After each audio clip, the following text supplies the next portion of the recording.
जमीन से 480 फीट ऊंचे 4500 साल पुराने इस पिरामिड के अंदर ऐसा क्या था जिसको सिर्फ देखने के लिए रिसर्चर्स ने एक रोबोटिक कैमरा पिरामिड के अंदर भेजा। एक जगह पर आकर रोबोटिक कैमरा रुक गया क्योंकि अब उसके सामने पत्थर का एक स्लैब था। रिसर्चर्स का मानना था कि इस स्लैब के पीछे जरूर कोई ऐसा राज छुपा है जो पिछले 4500 सालों से दफन है। ये राज इनको हर कीमत पर जानना था, इसलिए उन्होंने रोबोट के आगे एक ड्रिल मशीन लगाई जिसने उस पत्थर के स्लैब में बारीक छेद कर दिया।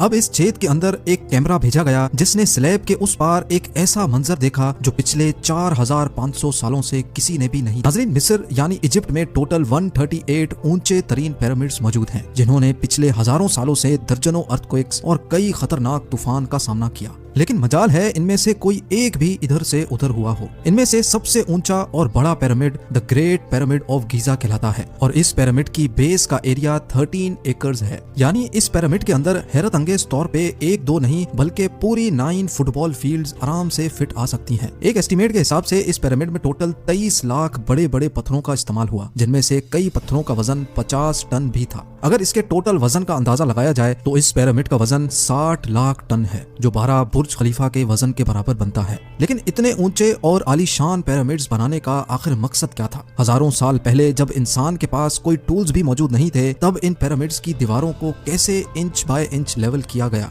कैसे 50 टन वजनी पत्थरों को स्क्वायर शेप में काटकर बगैर क्रेन के ही 480 फीट ऊंचाई तक पहुंचाया गया? और इनको बनाने में ऐसे कौन से इंजीनियर्स का हाथ था जिन्होंने इन पिरामिड्स को अर्थक्वेक प्रूफ के साथ साथ इनकी तमाम साइड्स को एग्जैक्टली 51.5 डिग्री के एंगल पे सेट किया? ये सब आप जान सकेंगे आज की इस वीडियो में। तो आइए शुरू करते हैं। Challenge number 1। कई सदियों से मुख्तलिफ रिसर्च टीम्स इस पिरामिड की कंस्ट्रक्शन टेक्निक जानने के लिए सर जोड़कर बैठी थीं कि आखिर इस पिरामिड की हर side exactly north, south, east और वेस्ट पे बगैर कंपास के कैसे सेट की गई होंगी। कई एक्सपर्ट्स का मानना है कि उस टाइम के आर्किटेक्ट्स ने सबसे पहले ऐसी जमीन तलाश की होगी जो लाखों टन वजनी पत्थरों का वजन झेल सके। उसके बाद पोलर स्टार्स यानी वो सितारे जिनकी मदद से अर्थ के पोल्स का पता पड़ता है, उनकी मदद से पिरामिड की हर साइड को मार्क किया गया।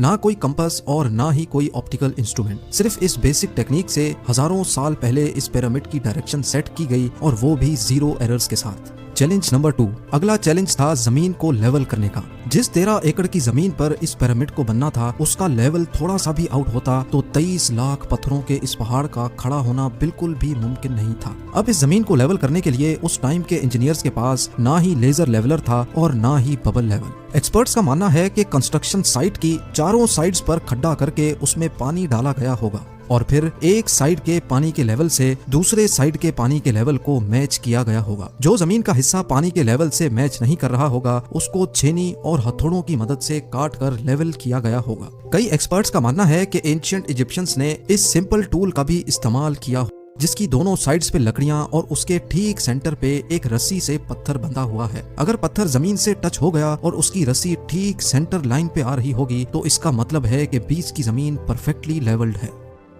Challenge number 3। अब पिरामिड कंस्ट्रक्शन